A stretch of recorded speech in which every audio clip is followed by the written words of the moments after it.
है। Breaking news आपको बता दें, गुरुग्राम में बीजेपी का 2 दिवसीय महामंथन हो रहा है। आज और कल भारतीय जनता पार्टी का महामंथन मैराथन बैठकें यहां पर आयोजित की गई हैं। जिलाध्यक्षों और प्रभारियों की बैठक है आज। प्रदेश प्रभारी, राष्ट्रीय महामंत्री इसमें शामिल हैं। प्रदेश अध्यक्ष ओपी धनखड़ की अध्यक्षता में ये मीटिंग हो रही है। बैठक को लेकर धनखड़ का बयान भी सामने आया है। आगामी 3 महीनों के कार्यक्रमों को लेकर चर्चा यहां की गई है। 2 दिन कई अहम मुद्दों को लेकर चर्चा गुरुग्राम में भारतीय जनता पार्टी कर रही है और मैराथन बैठकें यहां पर की जा रही हैं। आज और कल लगातार यह महामंथन जारी रहेगा हरियाणा बीजेपी का, और आगामी समय में जो कार्यक्रम होने वाले हैं, राजनीतिक कार्यक्रम, उनको लेकर यहां चर्चा की जा रही है। और चर्चा के बाद क्या कुछ फैसले इन महामंथन से निकलकर सामने आते हैं वो जरूर देखने होंगे। लेकिन बड़ी खबर आपको बता रहे हैं, तस्वीरें भी लगातार दिखा रहे हैं। गुरुग्राम में भारतीय जनता पार्टी का 2 दिवसीय महामंथन कई अहम विषयों को लेकर। पार्टी के प्रदेश पदाधिकारियों की बैठक, जिसमें सभी जिला अध्यक्ष, जिला प्रभारी भी आमंत्रित हैं जी, संपन्न हो रही है। आज शाम तक, भोजन तक बैठक चलेगी और आगामी अप्रैल तक के कार्यक्रमों की हम योजना रचना इसमें बनाएंगे।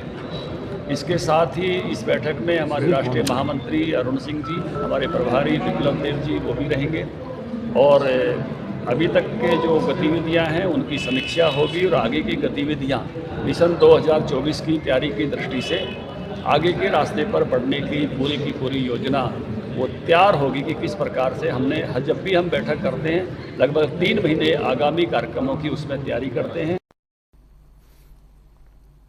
तो सुना आपने बीजेपी प्रदेश अध्यक्ष ओपी धनखड़ को किस तरह से उनकी ओर से बताया गया कि आगामी कार्यक्रमों को लेकर रणनीति और चर्चा यहां की जा रही है। बीजेपी कार्यालय गुरु कमल में आपको बता दें, और बेहद महत्वपूर्ण ये मीटिंग इस लिहाज से भी है चूंकि राष्ट्रीय स्तर के नेता भी इसमें शामिल हो रहे हैं संगठन के। और गुरुग्राम से हमारे सहयोगी आकाश खुराना जुड़ गए हैं ज्यादा जानकारी के लिए इस खबर पर। आकाश, भारतीय जनता पार्टी का गुरुग्राम में 2 दिवसीय मंथन रहने वाला है। आज भी बैठक हो रही है, कल भी बैठक होगी। आज का कार्यक्रम किस तरह से अभी तक दिखाई दे रहा है? जी बिल्कुल, आज सुबह 11 बजे बैठक, हालांकि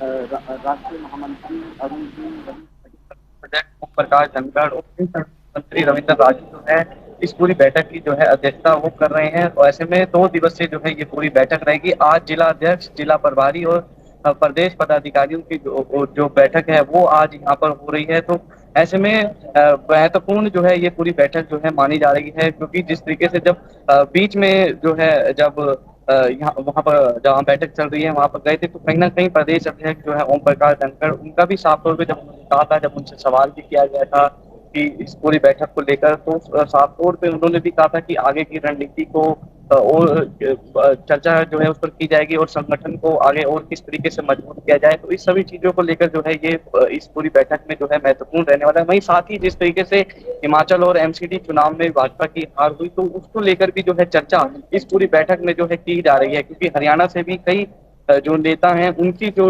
ड्यूटी है वो हिमाचल चुनाव में और एमसीडी चुनाव में जो है लगाई गई थी। तो क्या कारण जो है हार का रहा, तो इस सभी विषयों को लेकर जो है चर्चा इस पूरी बैठक में जो है की जा रही है। वहीं साथ ही बात करें तो कल जो है, कल 18 दिसंबर को जो है कल सभी विधायक, सभी मंत्री।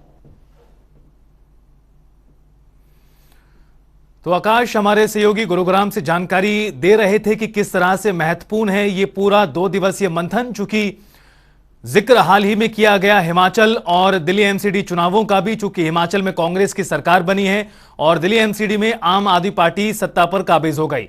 और इन तमाम पहलुओं को देखते हुए हरियाणा में कितना महत्वपूर्ण हो जाता है, आने वाले समय में चुनावों का सिलसिला शुरू होगा, चाहे बात लोकसभा के संदर्भ में करें या फिर उसके बाद विधानसभा के चुनाव भी होने हैं। आकाश एक बार फिर हमारे साथ जुड़ गए। आकाश, अपनी बात पूरी कीजिए।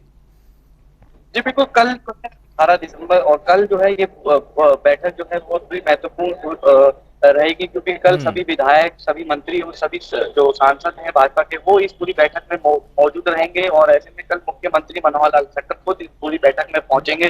तो ऐसे में कहीं ना कहीं आकाश, आगे की रणनीति क्या हो सकती है? चूंकि लगातार सरकार का फोकस यही है कि जो कल्याणकारी योजनाएं हैं प्रदेश सरकार की, उन्हें आखिरी व्यक्ति तक पहुंचाया जाए ताकि उन्हें किसी प्रकार की परेशानी ना हो। सरकार की योजनाओं के संदर्भ में अगर हम समझें या फिर संगठन के नजरिए से समझें, कितनी महत्वपूर्ण है ये पूरी बैठक और आगे किस तरह की रणनीति भारतीय जनता पार्टी अपना सकती है, चाहे हिमाचल के चुनावों को देखें या फिर आने वाले चुनावों को देखें? जी बिल्कुल, साफ तौर पे लगातार भाजपा की जो बैठक है, भाजपा की बैठकों का जो दौर है वो लगातार जारी रहता है। इससे पहले राष्ट्रीय कार्यकारिणी की बैठक हुई थी दिल्ली में, वहीं उसके बाद जो है प्रदेश लेवल की बैठक जो है अब होने जा रही है। उसके बाद जिला स्तर की बैठक जो है वो भाजपा करेगी, उसके बाद मंडल की जो बैठक है वो भाजपा करेगी। तो कहीं ना कहीं जिस तरीके से लगातार बैठकों का दौर जो है भाजपा में जारी रहता है। और बात करें 3 जगह जो है नगर निगम चुनाव भी है, गुरुग्राम, फरीदाबाद, मानेसर, तो उसी को देखते हुए वो भी चर्चा जो है इस पूरी बैठक में की जाएगी। क्योंकि जिस तरीके से एमसीडी चुनाव में देखा गया कि हार का सामना भाजपा ने करना है, कहीं ना कहीं उसका भी असर जो है कहीं ना कहीं यहाँ पर देखने को मिल सकता है। जिस तरीके से आम आदमी पार्टी ने जो है जीत दर्ज की थी, तो कहीं ना कहीं हरियाणा से जो नेताओं की वहाँ ड्यूटी लगाई गई थी, क्या जो कमी है वो चुनावों में रह गई थी कि हार का जो सामना है वो भाजपा को करना पड़ा। तो ऐसे में भाजपा जो है वो पहले से ही जो चुनाव जिस तरीके से 2024 में लोकसभा और विधानसभा के चुनाव है, तो पहले से ही अपनी तैयारी जो है, पहले से ही जो रणनीति है चुनावों की वो जो है बनाना शुरू कर देती है। तो ऐसे में कहीं ना कहीं इस पूरी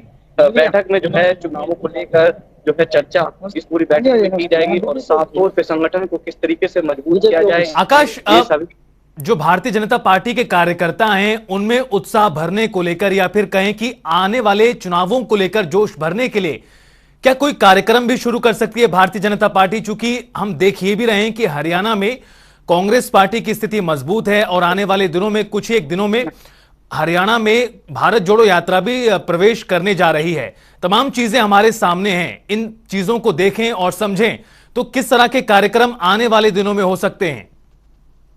बिल्कुल, साफ तौर पे जिस तरीके से भारत जोड़ो यात्रा कांग्रेस की चल रही है और 31 दिसंबर को राजस्थान बॉर्डर से जो है हरियाणा में भारत जोड़ो यात्रा, तो ऐसे में कहीं ना कहीं अब जो भाजपा है वो भी कहीं ना कहीं इस तरीके से जो है प्रोग्राम जो है अपने तैयार करेगी और कार्यकर्ताओं को जो है और जिस तरीके से उनमें जोर भरा जा सके और संगठन को और किस तरीके से मजबूत किया जा सके, ज्यादा से ज्यादा लोगों को किस तरीके से भाजपा से जोड़ा जाए और जो केंद्र सरकार और प्रदेश सरकार की जो अपना योजनाएं हैं उनको धरातल तक किस तरीके से ज्यादा लोगों तक पहुंचाया जा सके, ये सभी। बिल्कुल आकाश, ये पूरा 2 दिवसीय मंथन बेहद महत्वपूर्ण माना जा रहा है आने वाले राजनीतिक घटनाक्रमों के संदर्भ में, चूंकि चीजें बदल रही हैं। बहुत बहुत शुक्रिया आपका तमाम बातचीत और जानकारी साझा करने के लिए।